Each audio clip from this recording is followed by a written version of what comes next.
Meandering, dull, and not nearly the feminist piece that the title would have you believe. Jamie, Yeah. Let's go watch Modern Girls.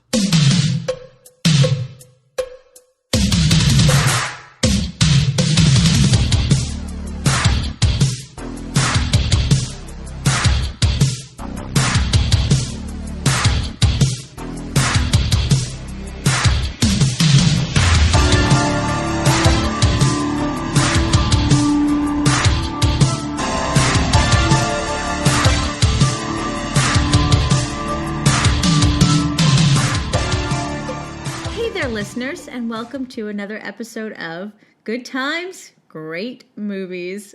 I am one half of this podcasting team, Jamie Lorello. The other half, DP McCambridge. We are here to talk to you about some fine, maybe fine, 80s movie from the 1980s era.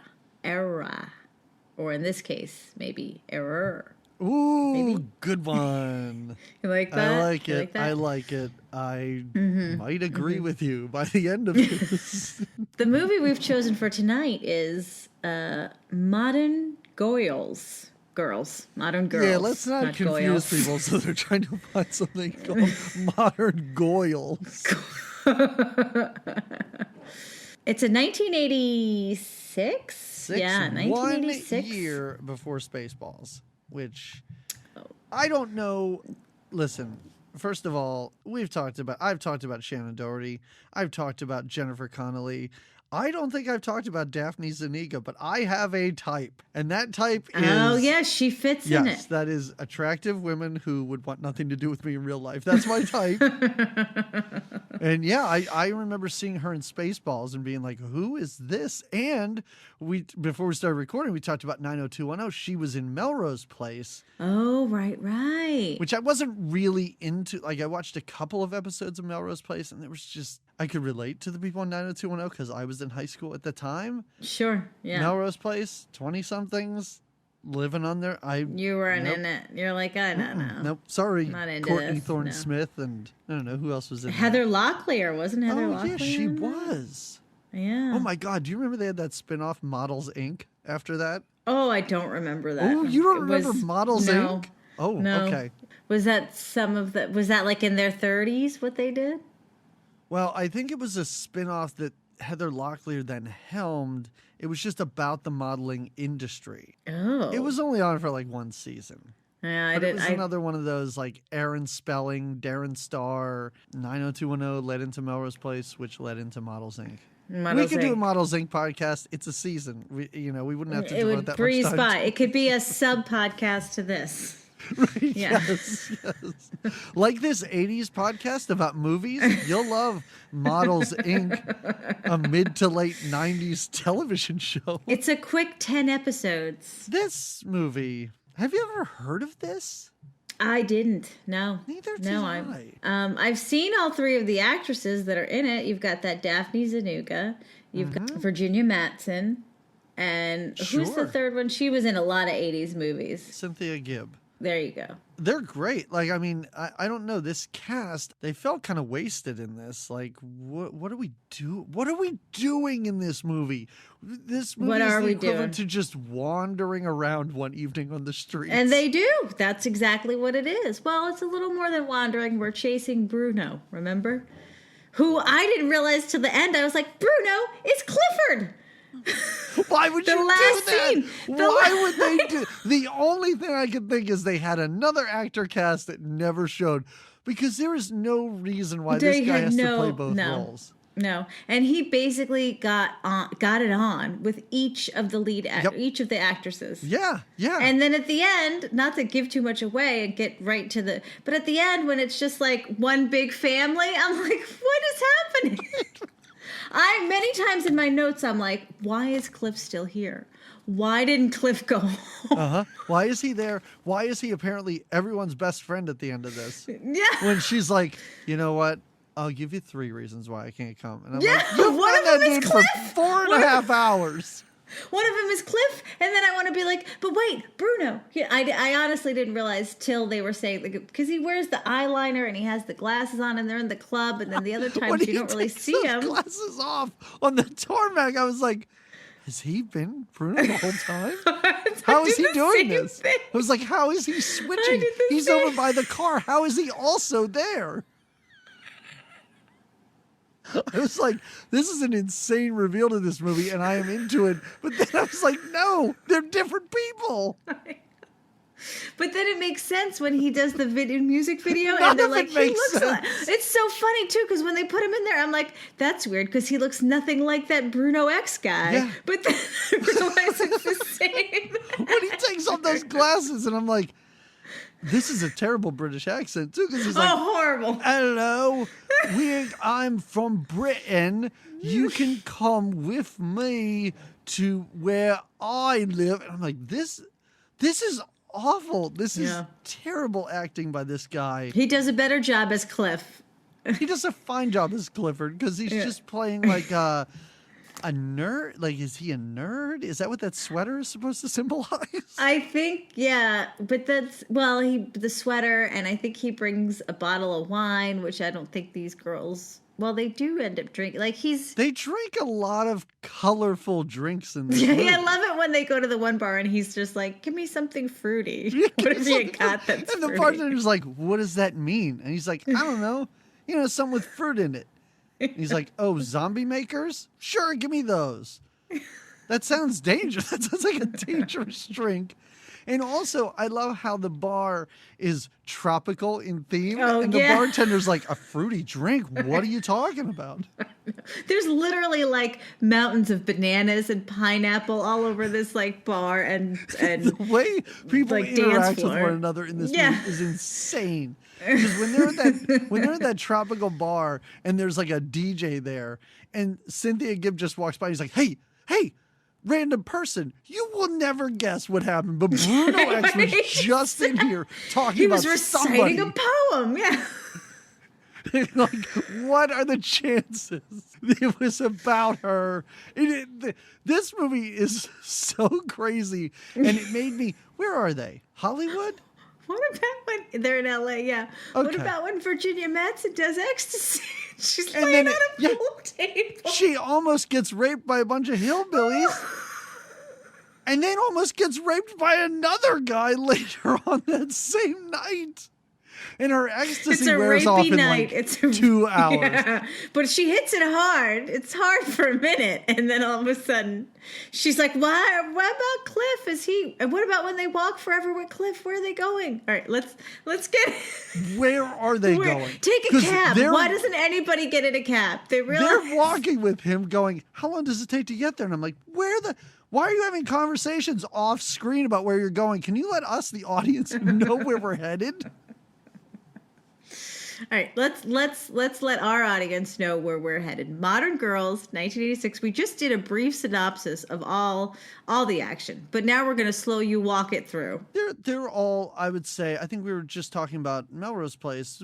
They're all like in their early 20s, early to mid 20s maybe. Mm-hmm. I mean, Margot, Daphne Zuniga's character, does talk about going to college later. She says what her major was in college. So they're a little bit older. They're out of school. They are in LA, I think. Did you piece together that they live together? Because I did not. Not in the beginning. I thought they were. So we meet them all briefly in the beginning, and Daphne Zuniga is a telemarketer. She's Margot. Yes. She's a telemarketer, hates her job. Virginia Madsen is Kelly. She sells cats. Is that what she does? I mean, she works at a pet store. She works at a pet store. Okay. Well, in her little Let's Meet Kelly, yes. There's like a group of boys like drooling over her as she's trying to sell them kittens or sells them all kittens. Yes. It's kind of funny because she is I do like how they break themselves down into percentages of things. Oh, she's the pretty one. Oh, the Cosmo results that they get back? I'm 10% sexier than her, and you're 40% bitchier. And I do like later on when Margot's talking to him, he's like, are you sure it's only 40%? Yeah.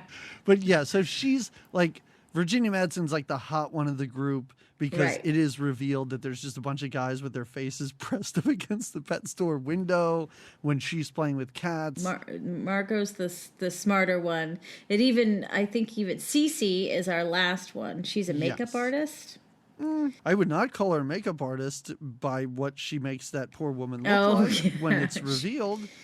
Yeah, she paints this lady's eyelashes. Yeah, like she's the ditzy one, and Virginia Madsen is the cute one, and Daphne Zuniga is the smart one, sassy one. I don't know. She's kind of bitchy. Sure, right, yes. Yeah, strong woman, I guess you could say. Yeah. But Yeah, Cynthia Gibb does get fired. She gets fired by Francis from Pee-wee's Big Adventure. Which I thought was great. That's right. I know, I used to put, Pee-wee's friend fires her. Yeah, she gets fired from her makeup job. He's playing like a guy who's in his 40s. Like, he has a mustache and everything in this. And I'm like, wait, Pee-wee's Big Adventure's after this movie. Yeah. And then he plays... Question. We don't know. I never thought about that in the Pee-wee movie. We don't know how old Pee-wee is. Like, there is never any indication how old this guy is. He's ageless. He is. I mean, look at him now. He's clearly ageless.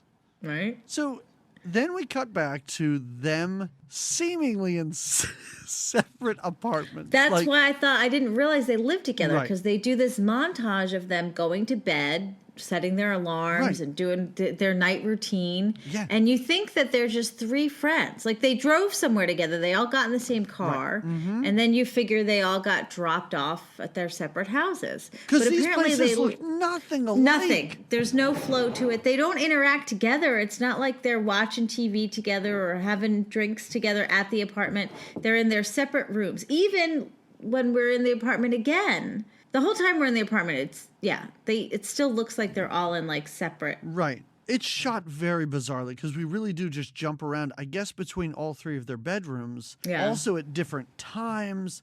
And it's not until like the doorbell rings that we then see that they're all hearing this doorbell. Yes. But this has taken a long time to get here. Yeah. And what's Daphne Zuniga doing? She has all these like flyers for clubs. Is she picking where they're going? Did you notice this part? Because she's the one that gets them into all the clubs. So, and she makes phone calls about it too. I don't know if she's in demand. Like, she knows all the guys. For her not being the hot one, for it being Virginia Madsen, like, she has been with all these dudes. Like, she knows all intimate details about all these guys. She's getting in every club. Yeah, she's the one. She's the hot one. I'm confused as to what Virginia Madsen's character traits are in this. She's the damsel in distress, I guess. Maybe because but she's she does the one. Take care of herself. She takes care of herself. No. What do you mean? She does take care of herself. No, they have to save her from 2 rapes. Well, she beats the guy up in the fountain. Oh, I see. I mean, it's great that they all showed up. I love how they're all beating him up. They all beat him up in the fountain. Yeah, they all get in the fountain with him. At one point, they're just hanging on him, and he's like, "Who are you people?" I was like, that's a great question, and that's a reasonable question. And that character of that guy was so creepy. Like, I know he was supposed to be creepy, but way more unsettling than anyone should be in a movie like this. And he got creepier, because when we first met him, I thought maybe he's a nice guy, because her boyfriend Brad's a real creep, or the guy she's into. I guess Virginia Madsen just falls for creeps. Like, that is her character trait. So these ladies are all getting ready, and so we've seen that the doorbell rings and they're getting ready. Well, 2 of them are getting ready. We get outfit montages, stuff like that. Yes. The Daphne's giving herself a face, like there's a face mask on her face. But Kelly, Virginia Madsen, isn't there. She has left already and taken the group car. It's the group car. The group car. But at the door is Cliff, who is there for Kelly, who bought a bird from Kelly earlier and made a date with her. So he shows up with some wine. Cece answers the door, and she's like, I'll get Kelly. No big deal. They decide, she and Margot decide, okay, Kelly's gone. She took the car. We're going to manipulate this dude into giving us a ride to this club. To our club, right. And I thought they were lying to him the whole time. They're like, oh, yeah. Kelly's at this club. We'll go we're gonna there. meet her. We'll find her. And I'm like, oh, great scam. Nope, Kelly's there. They were telling the truth the whole time. They were right. Yeah. They just wanted a ride. Yeah. They do make him wait a long time while they get ready. And he drinks wine. Oh, so Cece has a dog? Yeah. It comes to nothing. Like, the hilariousness of this dog is that it drinks the wine. Well, it also does something to his crotch for a while that he doesn't, I don't understand. Chewing on his crotch, and he seems okay with it for quite a while. So it's not a very big dog. Right. It's a little dog, but yeah. So Cece comes out. For a while, he and Cece, I mean, you know the whole time he and Margot are going to get together. But at the beginning of this, I was like, oh, he and Cece are going to get together. She's quirky and weird, and he's kind of a nerd. And I'm like, okay, this could be fun. Oh, yeah, she decides to call him Cliffy. She's like, we'll call you Cliffy for short. He's like, it's not really shorter. It's not shorter at all. Actually, I do like that conversation. He's like, that's a longer name. She's like, I love shortening people's names. No, but it's longer. I just love to give people shorter names. Don't worry about it, Cliffy. It's a whole syllable longer. So they're watching MTV, and a song is being played. Yeah. It's not a great song, no. But Cliff seems to have no idea who this giant celebrity, apparently huge mega star is. Yeah. Who is Bruno X. He's the biggest thing going right now. Sure is. And Cece's like, what? How do you not know who this guy is? He's the coolest. So they go to this club. Yeah. I have to say, this first club, when we first got in, I thought, well, this is a lot tamer than other clubs that we've seen in our 80s movies. There was still like a random mermaid. Somebody was dressed as a mermaid. There was still some 80s flair to it. Yeah, I thought for a minute, I was like, are they at a drag club? Like the woman who's dancing like up on the table or up on the platform or whatever, wherever Cece then decides to dance. Oh yeah, she's doing her. Yeah. I kind of thought it was a dude in a wig, but that's just me. That's just what I thought. But yeah, there's weird things. It's almost like you said, almost like these art installations, but with people dressed in costume that are just kind of hanging out. Yeah, that's a good way to put it. Yeah, it's all of these clubs are very empty. All the clubs we go to, there's a lot of space. A lot of space. Like, there's I a agree. lot of space. A lot of space. You see, there's not a whole lot of extras in here. You keep seeing the same people over and over again. Everybody ends up going to all of the same clubs in the same order in this movie. We do see, Cece casually states at this point, I wrote this down, that Cliff won a Nobel Prize. Oh, yeah.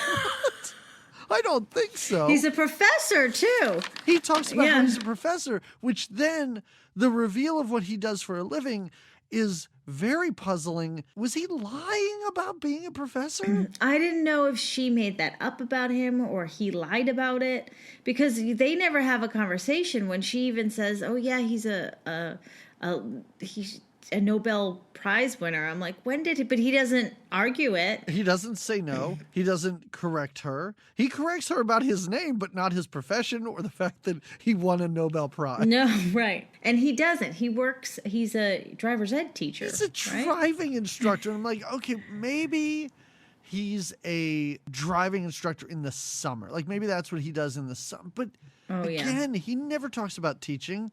He never even says what he does for a living, right? He says... Other than being a driving instructor. No. But he's a classic major. Maybe she's... I don't know. They majored in... He just talks about how he likes books. Like, that's all he says is, here's a bookstore. I bet you never go here. And Margot's the one who's like, oh, I majored in literature. And he's like, I never would have thought that. Okay. Great. End of scene. Let's move on. Yeah. So they go to this club that's kind of in a warehouse, and Kelly is there. Virginia Madsen's there. She's like making out with this DJ guy. All the guys in this they look the same. Like they all look the same. Maybe they are all the same. Maybe they just hired like 3 actors to handle all the roles. So Cliffy sees this, and he's like, oh, what a bummer. This he's terrible. really bummed out now. Like, well, this is kind of ruining his night. Like, he showed up at this girl's house. She's not there. Her roommates take forever to get ready. Yep. The dog drinks his wine and gives him some kind of something to his crotch. And now he's driven these girls. Oh, on their way into the club, they give him the what for. Like, they don't pay for parking. They don't pay for drinks. They're going to show him the ways, their ways. I believe that's like the tagline of this movie. Like, never pay for drinks, never wait in line, never something. I saw it on the Pay poster. for parking? Pay for parking. Never pay for... I mean, they tell him not to pay for parking, and then he gets a ticket. But yeah. And then he gets a ticket, yeah. But the big thing about this club is that this little garbage club in the middle of nowhere, which seems to be, it's busted by the cops in no time, which is hilarious. Oh, yeah, yeah. This mega star, Bruno X, shows up with minimal security, and most people don't even seem to mind or notice that he's even there. Cece does, and that's when she jumps in that dancing cage that you had said, the platform area. She tries to dance to get his attention, and then she just jumps on top of him. He is not bothered by this at all. His security team doesn't drag her out. He is smitten with this psychopath. Right away. With this little lunatic. Yes, this very short Bruno X, this tiny, tiny man who's a mega superstar, who has women throwing themselves at him all the time, loves this girl just instantly. And that's what I think he is willing to, I guess, fly her to his house in England and live with her for the rest of his life at the end of this movie. He changes his whole night plans. He doesn't do his video shoot because he's looking for her. So they meet at the club. So on this night, now again, you're wondering, this guy that gave them the random ride here, when does he leave? When does he decide, this night's not mine, it belongs to them? The girl I came to see is into this DJ guy.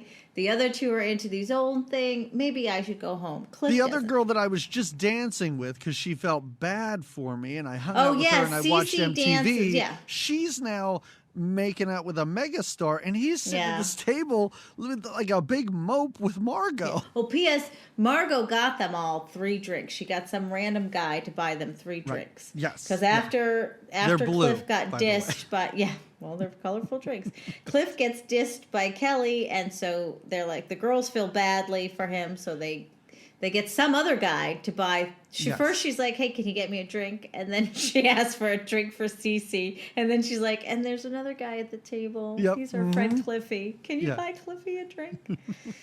So then, you're right. And she is just like a sad sack mope for seemingly no reason. Like, she's just kind of miserable. Margot, yeah. Yeah. She's got a bad attitude. It's very strange. And this is when she starts pointing out guys in the club. And I love this when she's like, that guy over there, he's got a great body, but he's got hairy shoulders. Shoulders? Dude, yeah, that dude, he's awesome, but he kisses like a lizard. And Cliff goes, what's wrong with that guy? And he turns around and I'm like, that guy looks like a monster. What are you talking about? Cliff picked the ugliest guy in there to say what's wrong with him. And she's like, oh, he's really nice. Okay. All right, great. Yeah. Again, scene, done. I thought you were going to ask when you started saying, and now you're wondering, I thought you were asking me personally what I was wondering at this point in the movie, because I was like, is this the movie? Is this the movie that we're watching? Because nothing's happening. Yeah. And we're good 20 minutes into this point. I'm like, nothing's happening in this movie. Well, don't expect much more. I know. By the end, I went, that first 20 minutes gave me a good idea of what this movie was Where about. we're headed. Yeah. Who's the random woman? Oh, who is that woman? That older woman? That woman who's way too old to be there? And I don't know. She's taking Polaroids of herself and just throwing them on the floor. And Margot hates this woman.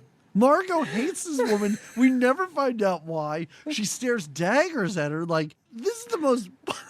I know. We see this woman later. She gives the warning about the second rapey guy. She's like, oh yeah, he likes S&M. Really rough stuff though. Yeah. She's like, you know what? I love some rough stuff, but this guy, he's way over the top.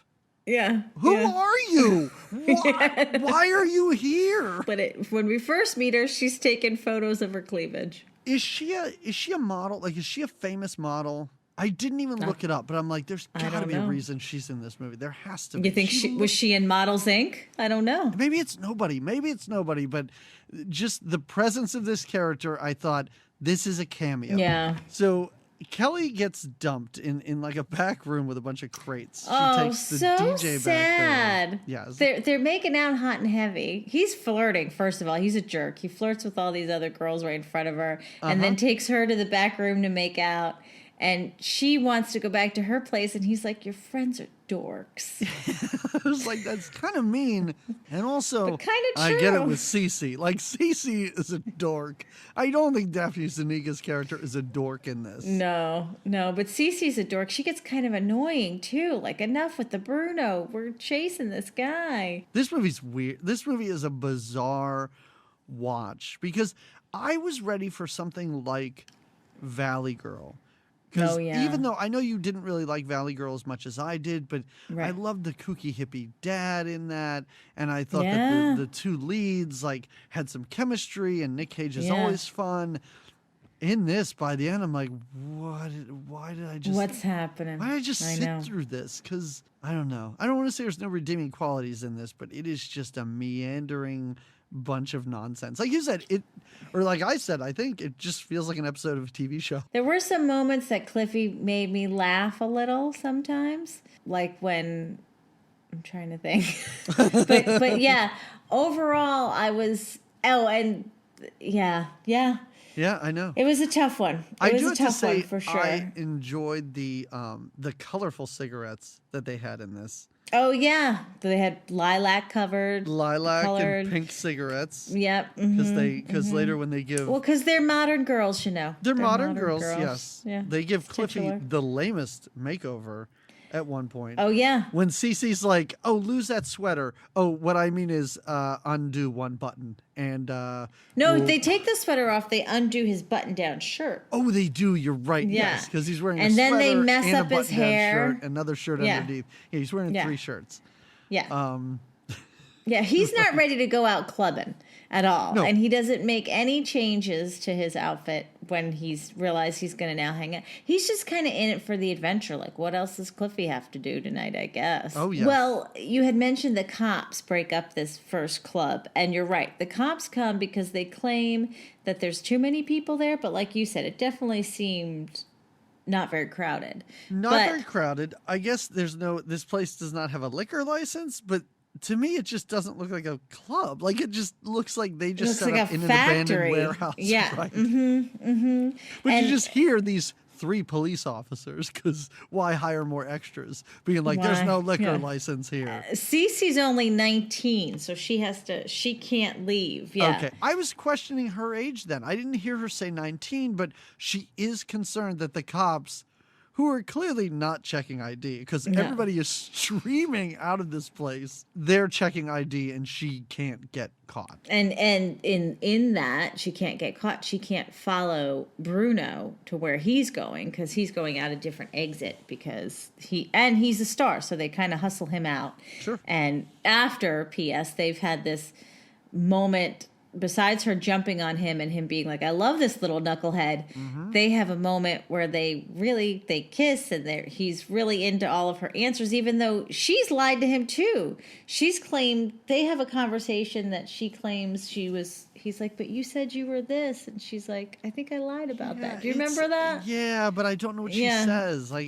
She made something up to him and I don't know. There was a lot of Depeche Mode playing. It was tough to pay attention to. Oh, no, there's another club we go to that's very Depeche Mode-y. Yes. Right? I did find, because every song that came on, I went, I think this song is pretty famous. And I know that music licensing was different in the 80s, but I did find out that this movie was produced by a record producer who just had access to all this music. Because I was like, how does this seemingly low budget movie, how are they able to get all this music? But that's how they did it. Yeah. Cece and Margot leave with Clifford. Who knows where Kelly is? She just wanders off on her own. Well, she gets very depressed. Right. Yes. Because she just got broken up with. And they leave, and Cece's like, hey, I just saw Bruno X. He's in a white limo. Let's hail him. The white limo and catastrophe. suddenly, for no reason, 3 white limos in a line Well, at a wait. stoplight, and they all go in different directions. And then he doesn't know what direction to go in. Which direction? Doesn't know. They all say different directions. Don't they pull up next to a white limo and That it's was like weird. That was weird. Mm-hmm. They pull up next to a limo. They yelled for the guy to roll down the window, which he does. He's dressed like, I don't know, in like Arab garb, let's gear. say. That sounds like I shouldn't say that. And he has an Uzi. He has a gun. Yeah, he's gonna shoot right them. at them. And they're like, "Oh, my mistake. We meant to talk to someone in the other limo." Crisis averted, but Bruno X is now gone.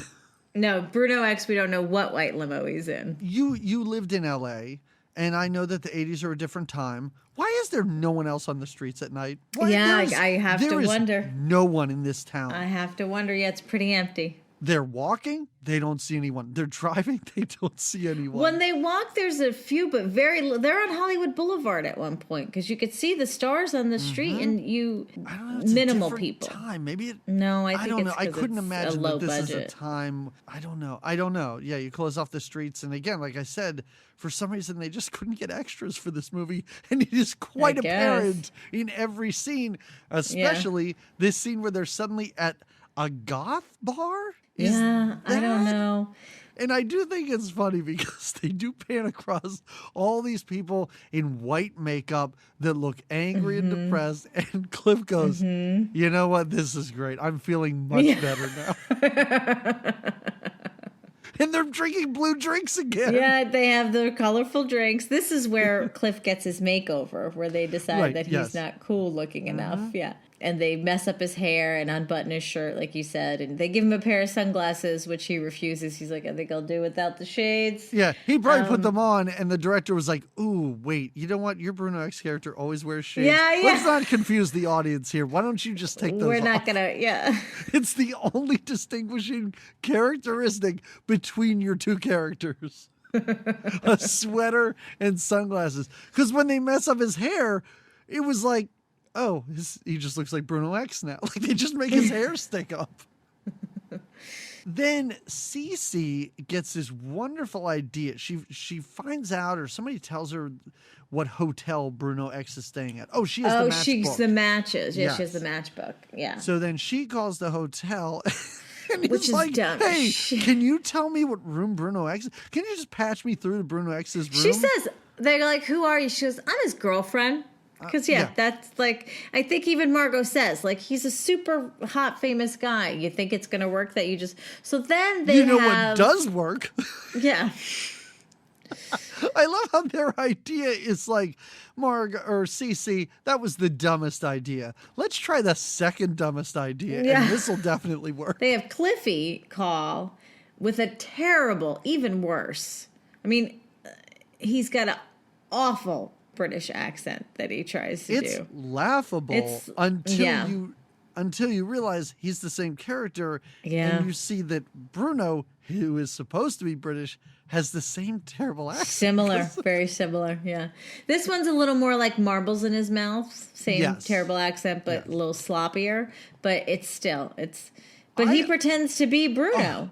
I can only imagine that this hotel, whatever fictitious hotel this is, hires the dumbest people ever to work the desk. Someone literally just called to try and trick you into patching them through to Bruno. He calls pretending to be Bruno and saying like, do I have any messages?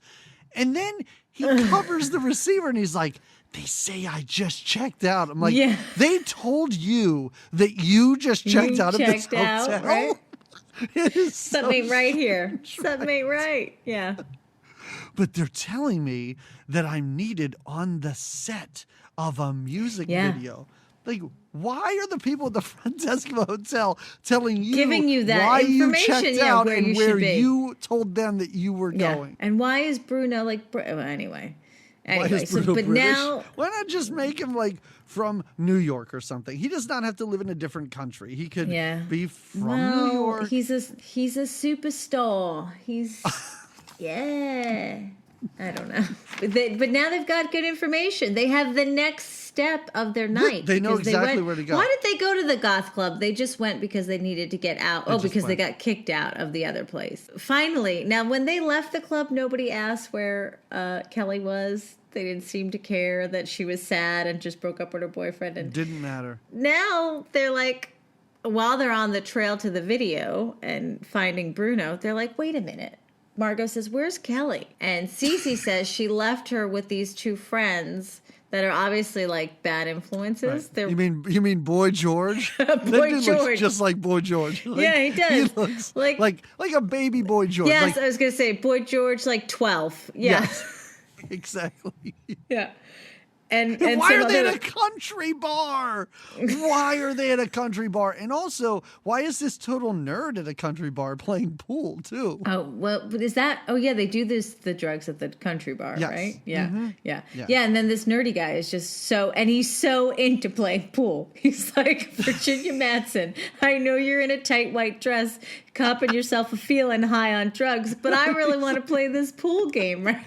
Ma'am, can you please get off of the pool table? I just really want to play pool in this hillbilly bar. For some reason, I'm a nerd with a pocket protector. I'm not sure why I'm here. Yeah. It is so strange.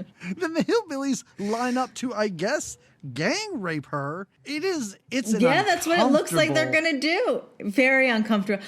I was like, what is suddenly happening? Because first when she's talking to the nerd, you're just like, oh, maybe she's going to get flirty with a nerd, and that's going to be like this cute little segue. Yeah. And then even when he's like, no, I'd rather just play my game and not be into, I was like, okay, that's cool. Then she does this whole thing where she throws herself on the table and she's crying about the attention she didn't get from her father. Yes.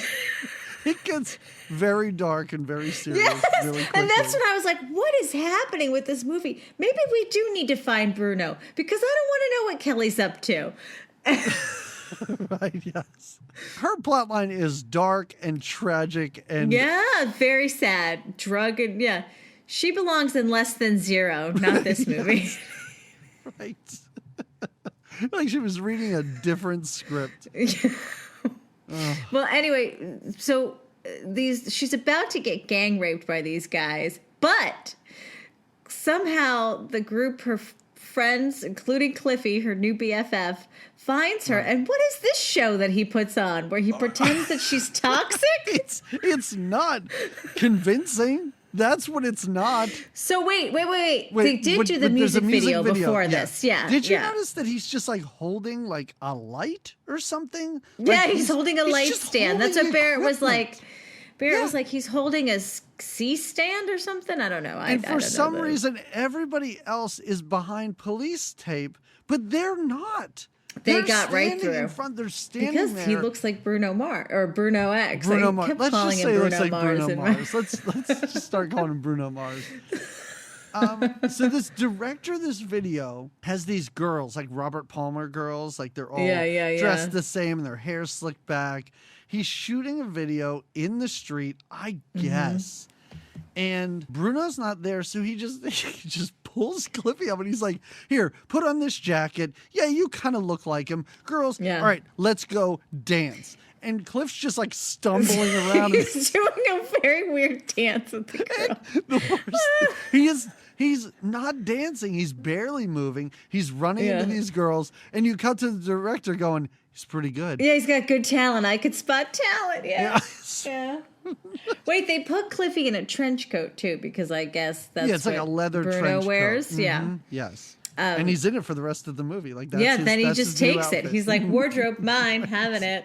Thank you. This kid's not bad. And then he gets a call from Bruno. Standing right next to Cece, of course, where Bruno is looking for Cece, so he's not coming to the music video.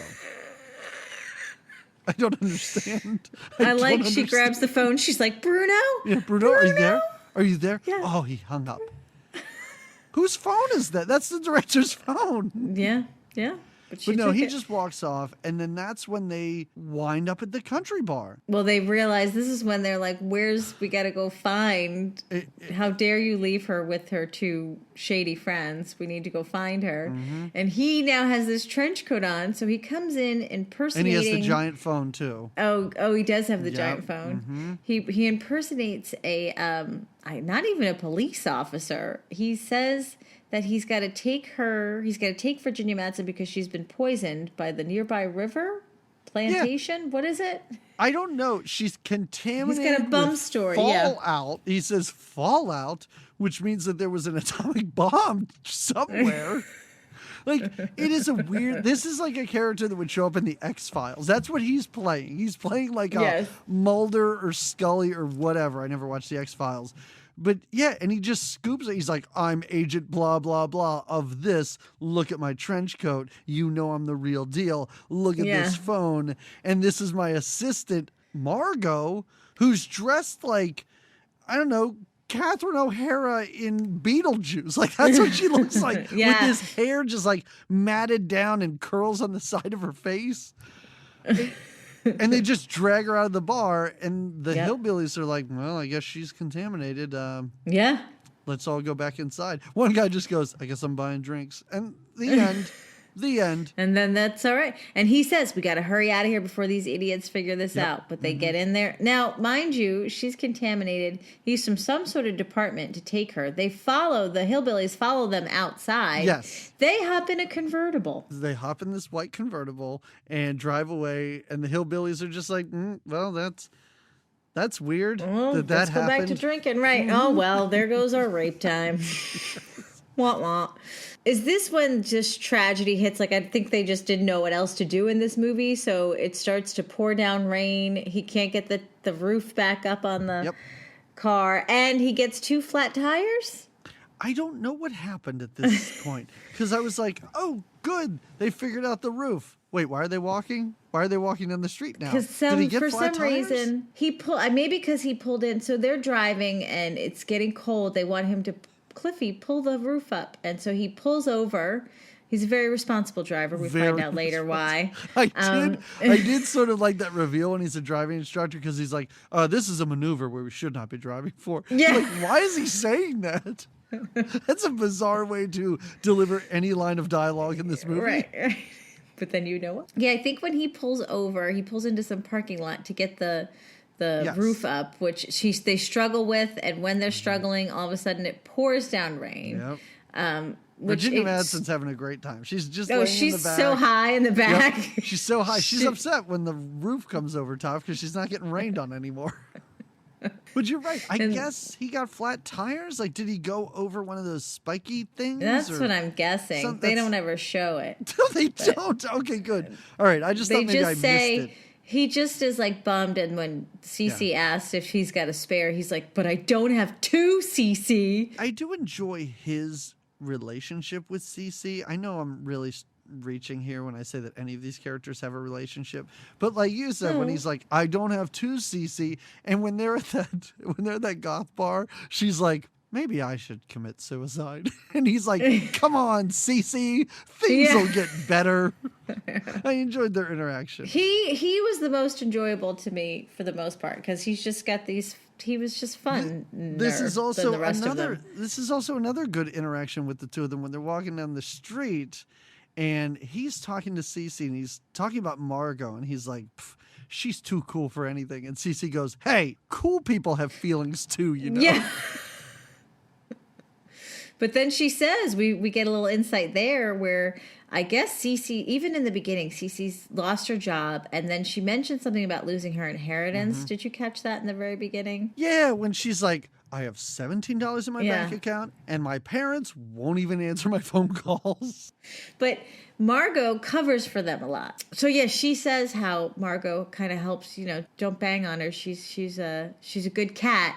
She's helped me out in a lot of financially stressful times. She pays for my rent and doesn't ask me for more rent and whatever. I didn't pay rent last month, and Margot didn't even ask me for it. But this is when they walk. They're just walking. They're, I guess, to his work, which we don't know where his work is, but that's where he can get another car because they don't call cabs ever to take them places. No. So everything about this is weird. And why is there like a midnight tour bus? Oh, how great is that? A converted Wonder Bread truck? There's the midnight tour bus going around that, advertising Wonder Bread. Now they see Cliff in his jacket and they think that he's Bruno. So the whole car, the whole tour starts to chase him down. Mm-hmm. And when you say advertising, it's not just like a little Wonder Bread No, it's the whole band. bus is like a Wonder Bread bus. Yes, it looks like they took a Wonder Bread van and just put like an upper deck on top of it. It's a Wonder Bread van. It is the weirdest thing. That's when he's talking to Margot, right? Because he was... Right, about reading. Yeah, he and walks all that. with Cece for a while and then it switches. Yeah. Mm-hmm. They almost kiss behind a dumpster. Yes. Because they're hiding from all these rabid fans running after him. But then, of course, they're interrupted. We find out then suddenly that he is a driving instructor. He's got a little car, like he got steering wheels on both sides. Yeah. And why do they go to this Rainforest Cafe bar? Like, why do they go there? Why do they go there? Because there's a huge line to get into this place and there's no one inside. Now the focus of the night is to find Bruno, right? That's their focus, even Cliff's. Mm-hmm. And this is weird. So when they all pile in the back of the driver's ed car, the driver instructor car, for some reason, Virginia Madsen, makes that weird bird noise that everybody thinks is so funny. Yeah. When she does the bird noise, it sparks a memory, I think, in one of them that like, oh yeah, Bruno's going to a bird club. Remember, he mentioned something about a bird club. That's why they go to that club. Because then Margot puts it together because she's some kind of promoter or something. Like, you remember how you said in the beginning she knows about all these clubs? Yeah. She goes, oh, yeah, there's a new club, and and it's really hard to get into, but we could try. But they go to it, I think, because they think Bruno might be there. That doesn't make any sense. That makes no sense. No, it's but totally ridiculous. Yeah. It's completely ridiculous. What is also ridiculous is the fact that they're in this extremely long line, and the bouncers or the doormen look at Cliffy and go, that guy looks just like Bruno X. Yeah. Let's let him in. But that comes to nothing. It's not like we find out that Bruno X was just there. Yeah. Reciting poetry. Right. And they don't say, I think that's Bruno X. Let's let him in. They say, I think that's a Bruno X impersonator. But they let him in anyway. Yeah, let's let that impersonator in. Mm-hmm. This is great. This will be great for, I guess, business, where nobody in this club comes up to him and says, are you Bruno? Everybody else goes, hey, Bruno was just here. Yeah. And why is there a food fight? And don't throw grapes at monkeys. Don't throw food at those monkeys. And if you do, don't film it, because that seems mean to me. It seemed needlessly cruel to just show two monkeys being hit with grapes. You didn't want to see that. That bothered you. Oh, the DJ Brad is here, too. That scummy DJ boyfriend. Everybody's here. Mm-hmm. Bruno's security is here. The skeevy guy. Is this the club that she leaves her purse at, and where the one rapey guy gives her purse back? No, this is the club that she meets the rapey guy in. Yes, right. Okay. Because again, that lady, whoever that lady is the bra lady, that talks to them outside of this club. Yeah. I did find it very amusing that everybody was doing coke in the bathroom. I did think that was really funny. They go to the bathroom to have a pep talk, and Margot's trying to go in, and all the stalls are filled with girls doing coke. She opens one, a girl's doing coke. She goes to the next stall, looks underneath. There's, 8 people in there. Yeah. So then she goes to the other one, looks underneath. You don't see feet. And when she opens it, this girl has made herself so comfortable to do coke. Zen out. She's so zen out, yeah. She's sitting cross-legged on the toilet. Mm-hmm. She's taken the back of the toilet off to put it on her lap to do coke off of.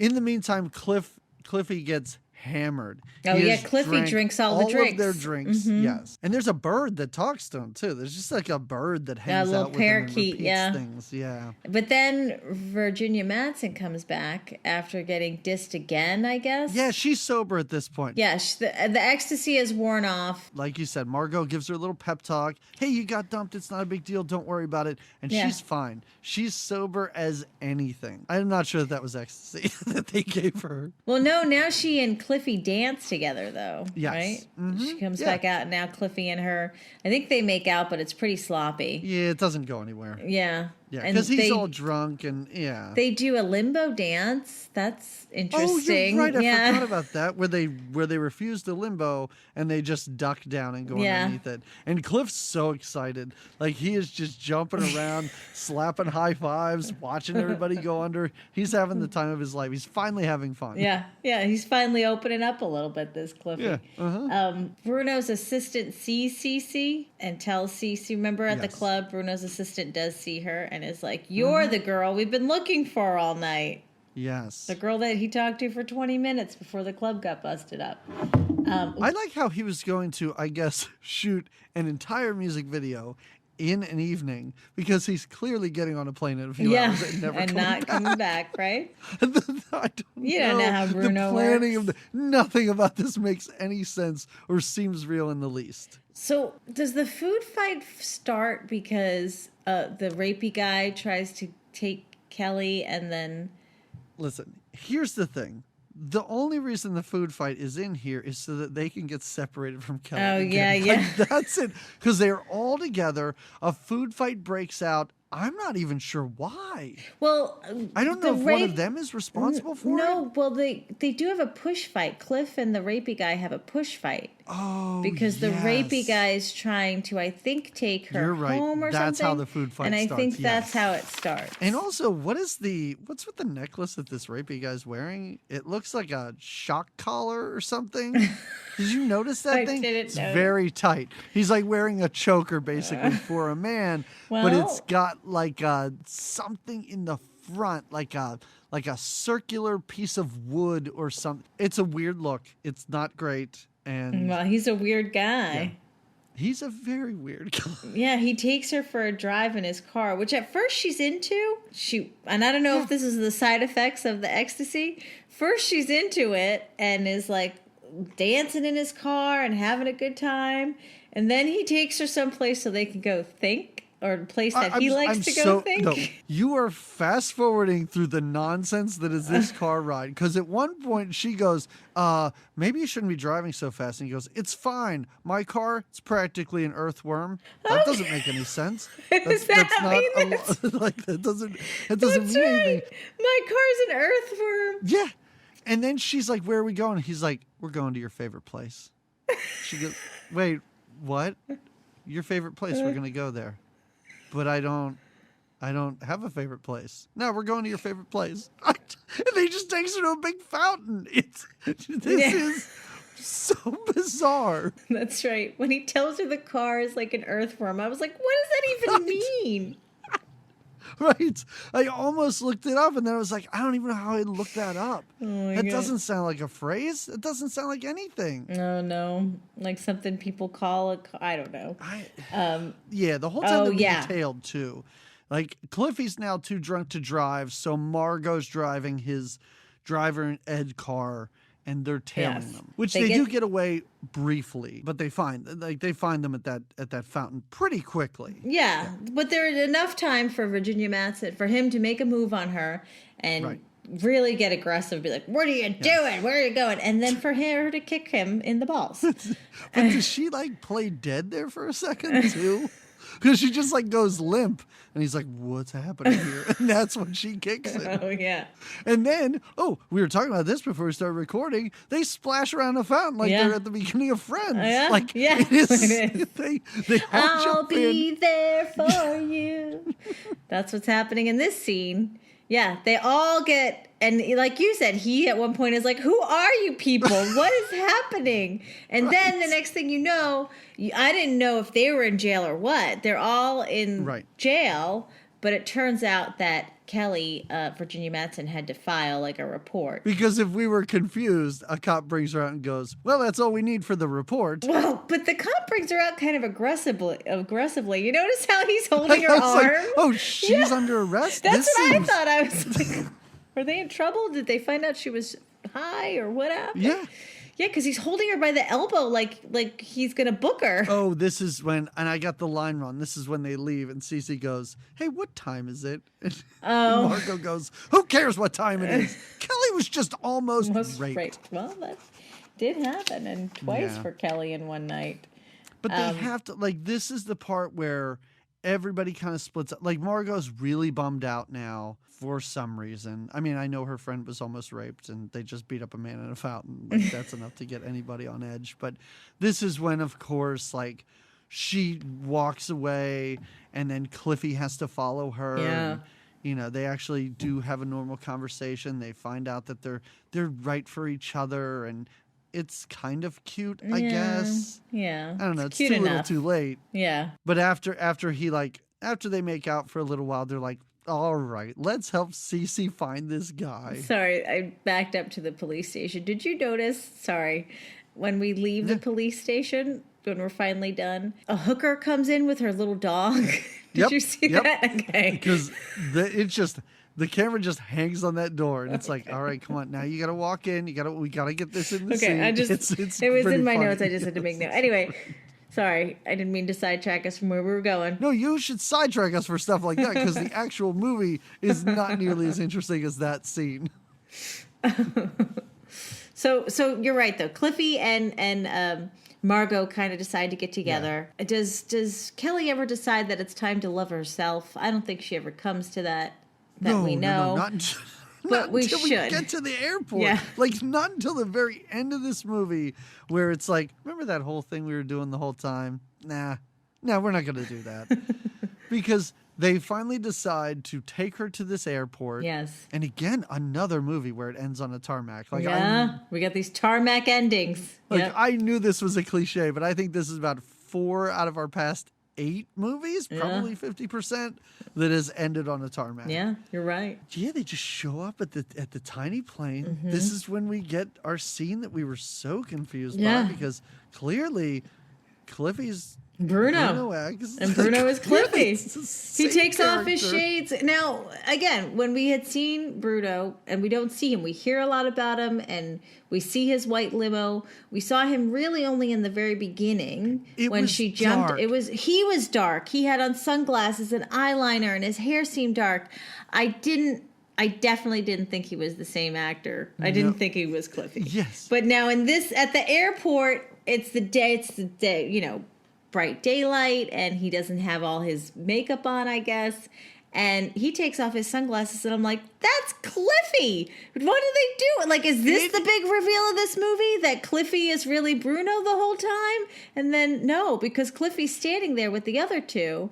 When Bruno's trying to convince Cece to come with her, with him, she almost does. She has crazy. a moment then where she says, because she references a pep talk that I think Margot gave her at one point, where she says, but I don't want you to take, because he's like, oh, you just come with me, I'll take care of everything. And she goes, but that's just it, I don't want you to take care of me. And it's not because she says, I'm a strong woman and I could take care of myself. No. She looks back, now really, she's again mentioned in this movie earlier, how Margot basically takes care of her, helps her pay her rent. That's what I thought. She just looked over and went, Margot can take care of me, I guess. I don't need you. And now Cliffy's in the picture. We're like a family. Yes. I'm like their kid. They are like a family. The 3 of them, Margot, Cliffy, and Kelly, are just like hugging by the hood of this car. She says, I have 3 reasons to stay now. One of those reasons is Cliffy. Let me let you know, audience, we met Cliffy 12 hours earlier. This is such a bizarre ending to this movie. And as you said, it's almost as though they shot all of this at once in the matter of like an hour and a half. Yeah. And they realized, like, oh no, we didn't call hair and makeup. Okay, Cliffy, put on sunglasses. Like, we'll try and do something with your hair. Yeah. Like, don't. He just looks like the same guy. Like, they're not even trying at this point. Because even when he's talking to her, as Bruno X and he takes off his glasses, I immediately was like, put those back on. Because, dude, you look just like Cliffy. Like, it's the only thing you got going for you. Please put those back on. There's not even any eyeliner at this point. And then I had the realization that this actor made out with all the girls in this movie, basically. Yeah. I saw an interview with him. You should look at it. It was just like a 5-minute interview with him online. I don't, I'm sure the interview was longer and I don't know what it was about, but I guess somebody just asked him about this movie and he said, he was like, it was a blast. He said they didn't have any budget. They only had one trailer. They asked us if the four of us would mind just hanging out in a single trailer. And he's like, I get to hang out with Daphne Zuniga, Virginia Madsen. He's like, we were modest for like the first hour. And then he's like, you don't have time to be modest. He's like, they're running around in their bras and underwear. He's like, it was a dream come true. And like he's like this young kid. actor. Yeah, I'm sure. He's like, this is the best gig ever. It was fun. If you can find the interview, maybe I'll send you a link. Because at the end of the interview, he goes, what am I looking forward to? I'm looking forward to Modern Girls 2. I would love to share a trailer with them again. They're all lovely ladies. That interview sounds better than the whole movie, I have to tell you. And it's only 5 minutes long. Oh, man. So obviously, neither one of us really... No. This wasn't the Modern Girls I wanted it to be. Yeah. Like, I think this is a movie that is so specific. Like, if you grew up, if you were this age when you saw this movie, I could see it really connecting with you, and I'm sure you would still like it now. Well, and there were moments where I tried to relate to it. Like, we've all had those nights, especially in our 20s, that the adventure goes on forever. They're these silly little stumble upon adventures that just keep happening, and it's this night that never ends, And I normally enjoy those types of movies too, like that one long night movie. I but there was nothing like that this was. It annoyed me that these were modern girls, and all we were doing were chasing these boys. It annoyed me. Cece. She's the adorable one. I should have found her quirky and fun, but she was annoying to me. We're chasing this Bruno guy. You know him for 2 minutes. Mm-hmm. There was no extra spice. Even Daphne's that character. She kind of got too bitchy at a certain point and unlikable. And then it was just like, you're not having fun. You do this all the time seemingly, and you are miserable. Why do you keep doing this? Nobody learns a lesson. Even in the last line of the movie is Cliffy going, what are we going to do tonight? Yeah, and they all have a great laugh They're going to be, it. What's going to... And then 2 almost rapies. 2 almost rapies for Virginia Madsen. That was one too many. 2 too many. One too many. 1 rape? I'll deal with it. 2? Sorry, movie. You lost me there. Sorry, I'm assuming rated PG. I got limits. I don't know. I got limits to my Modern Girls. Yeah. But anyway. Yeah, I was surprised how dull this movie was. Like I think that's what really surprised me. Like I said early, it just felt meandering and nothing's happening, and they're having conversations, but they don't mean anything. And no characters learning anything. Nobody was strong. Yes, other. exactly. Like within by the time they get in his car with him, I was like, okay, he's going to end up with Daphne Zuniga. Right. I don't know. Maybe why did they introduce that Bruno guy? I didn't think he was going to pop up, but once he did, I'm like, oh, this is what this movie's about. I know. Yeah, it wasn't great. I did not enjoy it.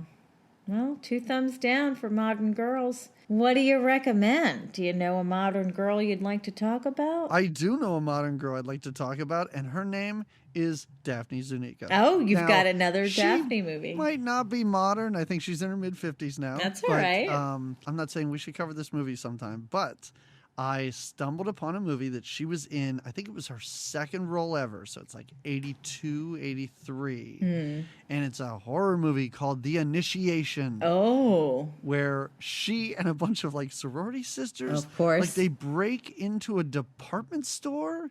But there's a slasher, and he just kills them each in a giant, in a multi-level, 3-level Macy's. Oh. So all of the deaths are fun, and all the deaths are in different departments of this store. So the killer's using things that he can find around him. the girls like sneak dudes in, so they like have sex in the bedding department and stuff. Very much like if you enjoyed Chopping Mall. Okay. Yeah. But you don't want robots, check out The Initiation. It's a lot of fun. But it's early 80s, so we might cover it. Very early, okay. yes. Okay. Yeah. Excellent. Yeah, what about you? And a little more depressing. I don't even think I got through the second season. Great. The Handmaid's Tale. Have you seen that? Have you watched The I have not Handmaid's seen it Tale? because I don't have whatever that. What is Hulu. it on Hulu? It's on Hulu. Yeah. I don't have Hulu, so I don't see it. It's definitely heavy, and like I said, I don't even think we got through the second season. Not because it's not well done, because it's so heavy and sad and depressing that you're like, oh. So different kind of modern girl, I guess. It seems like it would be very depressing. Yeah. So if you want to sure. be depressed about the Handmaid's Tale, but if you want a little fun in your life, watch some episodes of Broad City. Do it. You won't regret it. After our, and I meant to say this at the beginning of the episode, but I totally forgot. That's okay. We have a listener named Mickey. Oh, Mickey. I almost called him Mikey, but it's Mickey. Mickey. And after our DC Cab episode, Yeah. he wrote us that here, I'm just gonna read what he wrote because it's pretty great. He says, I saw Mr. T give an insane speech at a mall in the late 90s where he mostly rallied against villains and encouraged anyone listening to eat well. He says, in the Q&A afterward, someone asked him what the T stands for in Mr. Mr. T, yeah. And he said, for women and children, the T stands for tender. Oh. For bad guys and thugs, the T stands for tough. And he says the entire mall collectively lost their mind. Yes, I would too. Because how would you not? Then he goes on to say, because we talked about this in our episode, he says, T is for tender. I then got my picture taken with him, and he said, I lost the picture. I wish I still had it. Yeah. And he goes, also, I'm 5'9" and was several inches taller than him, so Bill Maher must have been standing on apple boxes during that movie. Or so, Mr. T must have been standing on apple boxes. Mr. Because T's Bill a Maher's little so guy. much shorter. Yeah. Wow. Yeah. And when he wrote this, like, then I kind of thought, I had a feeling, like, I think I knew that Mr. T was a pretty small dude. Yeah. That's a great story, Mickey. Mickey's got a great Mr. T story. And I'm glad. That's awesome. Yeah, I'm glad he sent us that, because that leads into dun dun dun. What you will all be hearing from us next. Now, we will talk about our next movie in a second, but between this episode and our next regular episode, we are doing a Q&A episode where many of you wrote us questions and we respond to those questions. We answer it. It was, I don't want to say way more fun than I thought, but I think it was really fun. Absolute ball with it. Like, I did. Yes. Yeah. Yes. And if you're interested in learning some more things about us, I guess. I think we reveal. Deep there. We reveal. Yeah, we reveal a little bit. But that will be the next episode that you will hear. That will be in 1 week. And the week after that, Jamie, oh boy, people right now are listening to our 99th episode. Oh, wow. 99 bottles of beer on the wall, 99 podcasts by us. That's all I got. Jamie will now sing the entire song down to 0 at the end. Stick around. Back to Little Darlings. Maybe that'll just be for the patrons. We're not sure. Our 100th episode is coming up next. I can't even believe we've done 100 episodes of this. And I don't even want to talk too much about it because we will talk about it during our 100th episode, of course. Sure. But a long time ago, I'm going to say when we hit episode 10, I think one of us talked about the film Mac and Me. A beautiful and film. Then the other one of us, don't know who was who on this, said, let's save that for our 100th episode. So the time has finally come. It's been 100 episodes, people. And finally. We're going to talk about the You thought we'd cover E.T.? Film. No. Oh, no. We talk about that during our Q&A. Spoiler, I don't want to cover E.T. Yeah, Doug's still on this podcast. We're not covering it. When I am replaced, the day that I am replaced on this, we can do E.T. It's because I need my E.T. episode, damn it. Until then, Mac and me will have to do. It's the closest thing to E.T. that I can think of. Oh, it's pretty awesome. I'm pretty excited about this one. This movie is crazy. If you don't know Mac and Me, I don't know what you've been doing for the past 30 years of your life, but get on it immediately. Yeah, get on it. 2 weeks. Here it comes. Q&A. Yeah. 1 week. You guys, everybody gets 3 episodes in a row without a break. What a delight. Oh, what a delight. And then April 1st, we have another Patreon episode coming up. So you patrons, you even get another episode. You lucky sons of bitches, yeah, you. Your March to April is going to be fantastic. Yeah. All right. So everybody, thanks for listening. Again, do the iTunes review thing. We appreciate any review you guys can give us. Give us stars, write reviews. We love to read those. Find us on Facebook. Find us on Twitter. On Instagram, anywhere you can find us, just find us. Just type find the name it. of the show into Google and click all of the links you can find. And there you go. I guess that's it. All right, done. We'll all see right, you guys done.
Hey, that's better, huh, Margot? I'm off to look for Bruno. I'll see y'all later. Don't know who Bruno is. Oh, Bruno X. From the movie we just watched. Jeez. You're so on to Mac and Me, you don't even care. Bruno's a thing of the past.